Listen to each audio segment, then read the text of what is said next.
इसके अंदर आउटसोर्सिंग से जुड़े हुए जितने भी कार्मिक होंगे उनकी न्यूनतम मजदूरी को सुनिश्चित करने के लिए प्रदेश के अंदर हम लोगों ने एक व्यवस्था की है कि उत्तम पारिश्रमिक उन कार्मिकों को 16,000 से लेकर के 18,000 के दायरे में सीधे उनके अकाउंट में मिल सके। और इसके लिए एक निगम का गठन करने के बाद इस कार्यक्रम को सीधे राज्य सरकार अपने माध्यम से उसको संचालित करेगी। आउटसोर्सिंग की कोई भी कंपनी होगी केवल सेवा के रूप में, आउटसोर्सर के रूप में जो शुल्क उसका होगा उसको राज्य सरकार अलग से अदा करेगी, लेकिन धनराशि ये पूरी की पूरी कार्मिक के खाते में जानी चाहिए। इस योजना के इसके साथ हम लोग जोड़ने जा रहे हैं। आउटसोर्सिंग बेस पर जितने भी कर्मचारी पहले कार्य कर रहे थे या आने वाले समय में सिलेक्शन लेंगे या कार्यरत होंगे तो उनके लिए योगी सरकार बहुत बड़ा तोहफा लेके आ चुकी है। खुशखबरी के तौर पे अब उनका जो वेतन है वह वेतन बढ़ाया जाएगा तथा जो वेतन होगा वह वेतन सीधे विभाग की तरफ से डायरेक्ट कार्यरत कर्मचारियों के खाते में जाएगा। तो क्या है आज की पूरी जानकारी, सारी जानकारी मैं आपको पढ़ के बताता हूं, आप सारी जानकारी को देखिए और समझिए। यूपी में आउटसोर्स कर्मियों के लिए बड़ी खुशखबरी।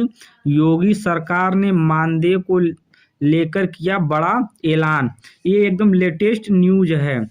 योगी सरकार ने विधानमंडल में वित्तीय वर्ष 2025-26 के लिए 80 लाख करोड़ रुपए का बजट पेश किया। एक बड़ा निर्णय लेते हुए सरकार ने आउटसोर्स कर्मियों का पारिश्रमिक न्यूनतम 16,000 से 18,000 रुपए तक करने का ऐलान किया। मतलब अब तक जितने भी कर्मचारी इसमें भर्ती हो रहे थे, चाहे तो किसी भी 4th क्लास के थे चाहे तो या अच्छे क्लास के थे, तो उनकी न्यूनतम मजदूरी बहुत कम रहती थी, 8,000, 10,000, 11,000। लेकिन अब उनको बढ़ा करके 16 और 18,000 के बीच में कर दिया गया है। अब जितनी भी वैकेंसी आएंगी सेवायोजन पोर्टल पर उनमें जो न्यूनतम वेतन रहेगा वह 16 से लेकर के 18,000 रुपए के बीच में रहेगा। तो एक बहुत बड़ी खुशखबरी आ रही है। अभी तक उन्हें 8-10 हज़ार रुपये मिलते थे, मतलब जितने भी कर्मचारी काम कर रहे थे आउटसोर्स बेस पर जो कि ग्रुप 4th लेवल के थे उनको कब पेमेंट मिलता था, लेकिन अब पेमेंट बढ़ा दी जाएगी। इसकी प्रक्रिया को सुनियोजित और पारदर्शी बनाने के उद्देश्य से उत्तर प्रदेश आउटसोर्स सेवा निगम का गठन भी किया जाएगा। मतलब कि अब एक विभाग गठन किया जाएगा, विभाग के द्वारा भर्ती हमारी कराई जाएगी। सभी गवर्नमेंट डिपार्टमेंट में आउटसोर्सिंग और संविदा पर कार्य कर रहे कर्मचारियों को सैलरी बढ़ाई जाएगी।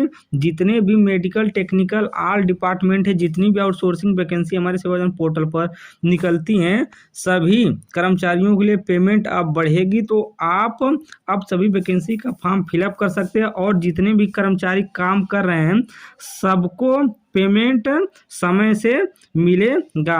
मुख्यमंत्री योगी आदित्यनाथ ने बजट के महत्वपूर्ण बिंदुओं की जानकारी देते हुए कहा कि बजट में वंचितों को वरीयता दी जाएगी। इसी के साथ उन्होंने आउटसोर्स पर रखे जाने वाले लाखों कर्मियों के हितों के लिए गुरुवार को बड़ी घोषणा करते हुए कहा कि उन्हें न्यूनतम 16,000 से लेकर के 18,000 रुपये हर माह मानदेय दिया जाएगा।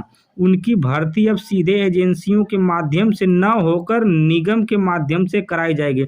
मतलब जो भर्ती कंपनी के माध्यम से कराई जाती थी, कंपनी इंटरव्यू कराती थी, अब कंपनी इन्वॉल्व रहेगी, लेकिन सारी भर्ती प्रक्रिया क्या होगा कि विभाग कराएगा। उनके लिए अलग कर्मचारियों के गठन किया जाएगा। राज्य सरकार इनके लिए आउटसोर्स भर्ती निगम बनाने जा रही है। संविदा कर्मियों को 5 लाख रुपए तक का बीमा भी अब यहाँ पर आपको मिलने जा रहा है। मुख्यमंत्री ने इसके साथ ही दूसरी बड़ी घोषणा करते हुए यह भी कहा कि प्रदेश में संविदा पर रखे गए कर्मियों को 5 लाख रुपए तक मुफ्त इलाज दिया जाएगा। इसके लिए ऐसे कर्मियों का मुख्यमंत्री जन आयुष्मान कार्ड बनवाया जाएगा। उत्तर प्रदेश में मौजूदा समय 80 सरकारी विभागों में 1,91,644 संविदा और आउटसोर्सिंग पर रखे गए कर्मचारी हैं। तो समझ सकते हैं कितनी ज़्यादा कर्मचारी आउटसोर्सिंग और संविदा बेस पर कार्य कर रहे हैं उत्तर प्रदेश सरकार में। उत्तर प्रदेश की योगी सरकार ने 20 फरवरी को सदन में बजट पेश किया। यह अब तक का सबसे बड़ा बजट है। वित्त मंत्री सुरेश कुमार खन्ना ने 8 लाख करोड़ से अधिक का बजट पेश किया। इस बजट में 4 नए एक्सप्रेसवे, शिक्षा, मेधावी छात्रों को स्कूटी, वाराणसी अलीगढ़ श्रावस्ती एयरपोर्ट विस्तार, गोरखपुर विंध्याचल और कुशीनगर में नई यूनिवर्सिटी, वाराणसी में होम्योपैथिक मेडिकल कॉलेज, हर विधानसभा में उत्सव भवन, हर जिला मुख्यालय पर श्रमिक अड्डे, लखनऊ में बनेगी AI और आगरा व वाराणसी में साइंस सिटी की घोषणा की गई है। इस बजट का यह मुख्य उद्देश्य है। आउटसोर्स कर्मचारियों के न्यूनतम मानदेय 18,000 रुपये। बजट में आउटसोर्सिंग कर्मचारियों के न्यूनतम मानदेय 18,000 रुपये देने होने से प्रदेश के करीब 9 लाख कर्मचारियों में खुशी है। इसके पहले न्यूनतम मानदेय 16,000 रुपये था, जिसे बढ़ाकर 18,000 रुपये किया गया। इसके लिए आउटसोर्सिंग कर्मचारियों पर योगी सरकार ने मानदेय बढ़ाए जाने की मांग की है। संघ ने मुख्यमंत्री योगी आदित्यनाथ को मांगों पर पत्र भेजा कि विधानसभा में लाखों आउटसोर्स कर्मचारियों के वेतन बढ़ाया जाए तथा प्रदेश के सरकार के न्यूनतम वेतन को कम से कम 18,000 प्रतिमाह निर्धारित किया जाए।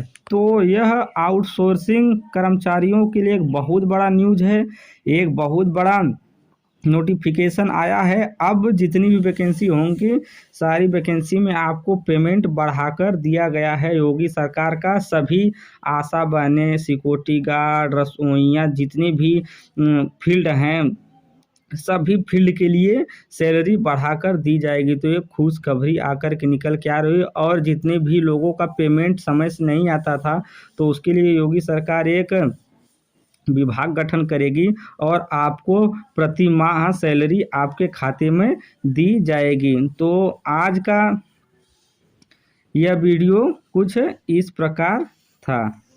जितने भी भाई बंधु वीडियो देख रहे हैं तो एक बार आप वीडियो को शेयर कर दीजिएगा, क्योंकि ऐसी जानकारी पाने से जितने भी आगे लोग वैकेंसी फॉर्म ऑनलाइन आवेदन करेंगे सेवा योजना पोर्टल पर संविदा बेस पर भर्ती, आउटसोर्सिंग भर्ती, तो उनको एक खुशी रहेगी कि अब हमको सैलरी बढ़ा करके और समय से मिलेगी। तो उनका सारा डाउट यहाँ से क्लियर हो गया होगा।